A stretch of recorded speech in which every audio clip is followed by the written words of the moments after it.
فمن شہد منکم الشہر فلیصم، اب یہ رمضان کے روزے کی فرضیت کا حکم آیا ہے۔ رمضان کا مہینہ وہ ہے جس میں قرآن نازل کیا گیا، اس کے بارے میں جیسا کہ میں نے عرض کیا پھر بعد میں عرض کروں گا،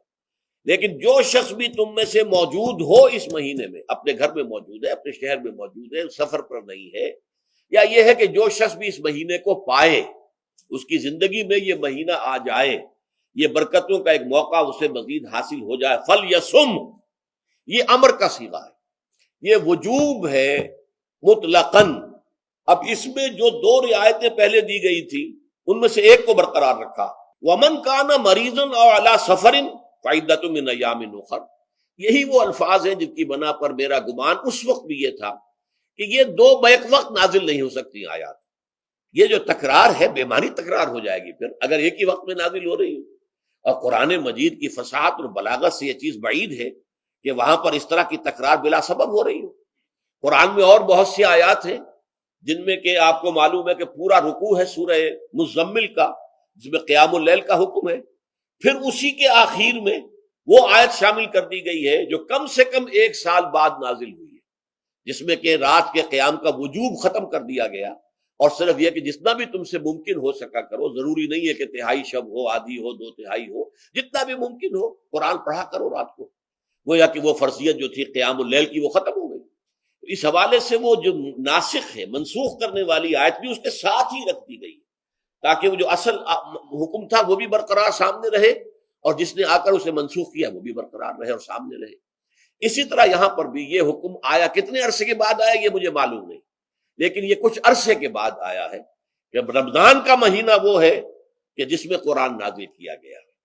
اب جو شخص بھی اس مہینے کو پائے اس پر لازم ہے کہ اس کے روزے رکھے۔ ہاں، من کان مریضا او علی سفر، جو شخص ہو مریض، بیمار ہو یا سفر پر ہو، فعدۃ من ایام اخر، تو وہ تعداد پوری کر لے دوسرے دنوں میں۔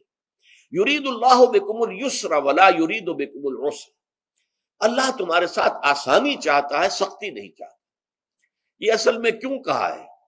اس کی وجہ سمجھ لیجئے، آج بھی آپ کو اپنے ہاں ایسے لوگ مل جائیں گے جن کا تقویٰ کا تصور اتنا غلط ہو گیا ہے کہ 104 درجے کا بخار ہے، روزہ چھوڑنے کو تیار نہیں۔ بھلے آدمیوں، اللہ نے تمہیں ایک رخصت دی ہوئی ہے تو خام خواہ اپنے اوپر یہ شدت کیوں لے رہے؟ لیکن لیتے ہیں، روزہ چھوڑنے کو تیار، روزہ قضا نہیں کروں گا، سفر پر جا رہے ہیں اور روزہ قضا کرنے کو تیار نہیں۔ ایک موقع پر ایک غزوے کے دوران ایسا ہوا کہ کچھ لوگوں نے روزہ رکھا ہوا تھا، لیکن وہ اتنے یوں سمجھیے مزمحل ہو گئے کہ جب پڑاؤ پر پہنچے تو جن کا روزہ نہیں تھا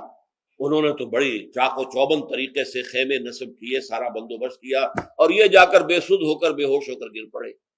تو حضور نے فرمایا ان کو دیکھ کر، لیس من البر الصیام فی السفر، سفر میں روزہ رکھنا یہ کوئی نیکی کا کام نہیں ہے،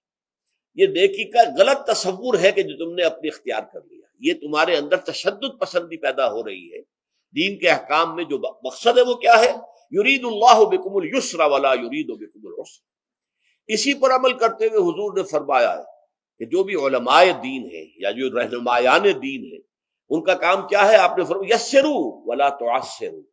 دیکھو آسانیاں پیدا کرو، سختیاں پیدا نہ کرو۔ دین میں سختیاں پیدا کرنا بھی وہ اسر اور اغلال بن جاتا ہے کہ جس کو رفع کرنے کے لیے اور جس سے لوگوں کو، یہودیوں کو اور تمام اہل کتاب کو نجات دینے کے لیے اللہ تعالیٰ نے اپنے رسول محمد صلی اللہ علیہ وسلم کو بھیجا۔ وَيَضَعُ عَنْهُمْ إِصْرَهُمْ وَالْأَغْلَالَ الَّتِي كَانَتْ عَلَيْهِمْ، کہ جہاں وہ نیکی کا حکم دیتے ہیں، بدی سے روکتے ہیں،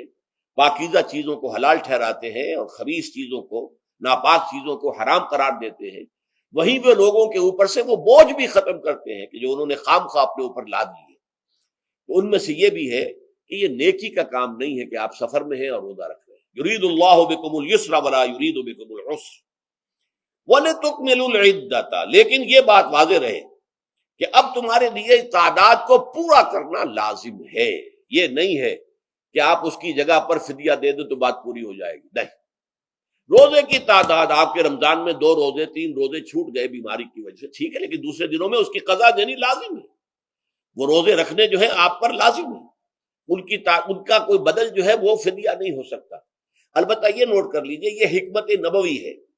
کہ یہاں اگرچہ وہ فدیے کا حکم جو ہے گویا کہ بظاہر قرآن مجید کے الفاظ سے محسوس ہوتا ہے کہ مطلقاً منسوخ ہو گیا، لیکن حضور نے اس کو خاص حالتوں میں باقی رکھا ہے۔ کوئی شخص اتنا بوڑھا ہو چکا ہے یا خاتون اتنی بوڑھی ہو چکی ہے کہ دن بھر کا فاقہ جو ہے اس میں اندیشہ ہے کہ کہیں ہلاک نہ ہو جائے، کوئی مریض ہے، مرد ہے یا عورت ہے، وہ ڈائبٹیز کی مریضہ ہے، اس کو وہ شوگر کا مرض ہے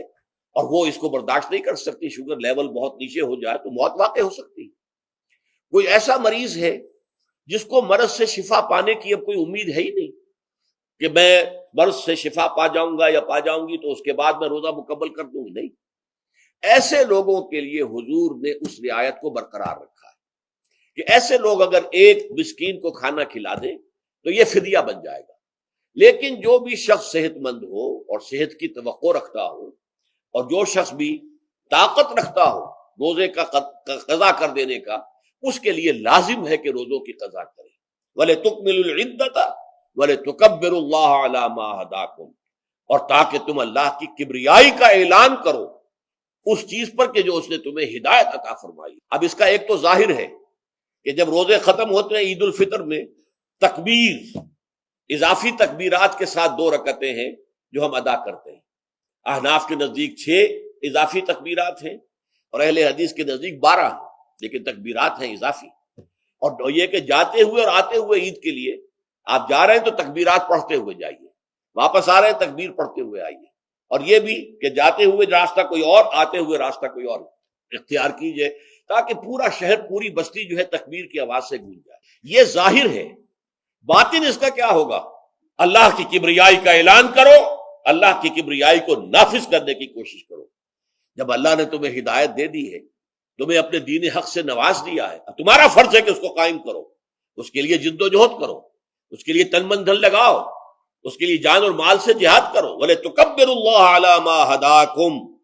وَلَعَلَّكُمْ تَشْكُرُونَ، اور تاکہ تم واقعتاً شکر کرو۔